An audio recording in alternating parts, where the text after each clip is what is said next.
Everybody here knows what a woman is. This is not a hard question. This is not a hard issue. I shared my experience where I encountered men changing in the women's locker room at the local YMCA. I expressed my discomfort and fear of both my teammates and I to the YMCA and my swim coach, only to be dismissed and shunned for my concerns. I was laughed at by my coach and made to feel as though my feelings of discomfort were wrong and that I should just be quiet. It was then that I asked myself, why should we surrender our right to privacy in our own locker rooms? It became clear to me that what was happening was fundamentally unjust.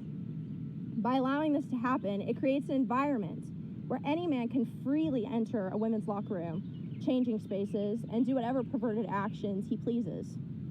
An attempt to raise awareness by posting informative signs, a teammate and I were accused of hate speech.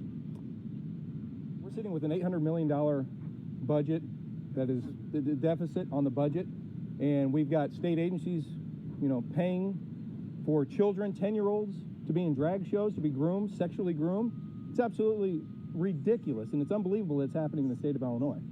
So we've called for every sponsor that is sponsoring that event, hosting this drag show for 10-year-olds. Again, 10-year-olds, these are kids that need to be protected. We're calling on every one of those individuals to pull their sponsorships immediately and make sure this stuff does not happen in Illinois. Do you want your children to be groomed by sexual predators? And if our governmental agencies are paying for that, I ask you why. And why would you want that? And if you're not speaking up, because again, I have spoken to many liberal groups, and if you are not speaking up, you are part of the problem right now. Fear can be eradicated when more people speak up. Truth is the kindest act.